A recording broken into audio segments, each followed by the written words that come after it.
Husband ওয়াইফের ঝামেলা সব জায়গায় থাকে কি থাকে না, কিন্তু এটাকে বড় পর্যায়ে নিয়ে যাবেন না। সকালবেলা একটু মান অভিমান হয়েছে, সন্ধ্যাবেলা একটু আদর করে সুন্দর করে কথা বলেন।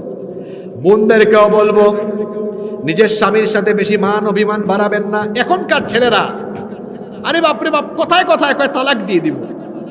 তালাক হচ্ছে আবগাদুল হালাল, হালালের মধ্যে নিকৃষ্ট হালাল, এটা আল্লাহ পছন্দ করেন না। ওই দিন এক ছেলে আমাকে বলে, হুজুর আমি নতুন বিয়ে করেছি, 6-7 মাস হয়েছে, আমার বউ খুব সুন্দর, কিন্তু খালি রাগ করে, আমার রাগ ওঠে, মনটা চায় তালাক দিয়ে দিই, আপনি একটু পরামর্শ দেন। আমি বললাম যে বউ হইলো আপনার, পরামর্শ চান আমার, এটা কেমন কথা? আপনার বউ একটু রাগারাগি করে, তো কি হয়েছে, আপনি কন্ট্রোল করে ফেলেন, আপনি বলেন না কেন তাকে? আপনি তো বলছেন যে আপনার বউ অনেক সুন্দর, তো বলেন তুমি এমনি যে সুন্দরের সুন্দর, রাগ করলে তোমারে লাগে আরো সুন্দর, আর রাগ করবে? অনেকে আছে তার বউয়ের সাথে অযথাই খারাপ আচরণ করে, অযথাই তার বউয়ের সাথে কর্কশ ভাষায় কথা বলে, আছে না নেই এরকম?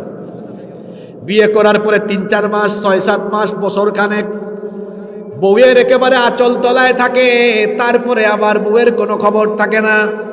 খবরদার, আল্লাহর নবী বলেছেন দুনিয়ার একটা বরকতের জায়গা হলো নিজের স্ত্রী বিবির সাথে ভালো আচরণ করবেন। একজন পুরুষ মানুষের সফলতার পেছনে একজন নারীর অবদান আছে না নাই?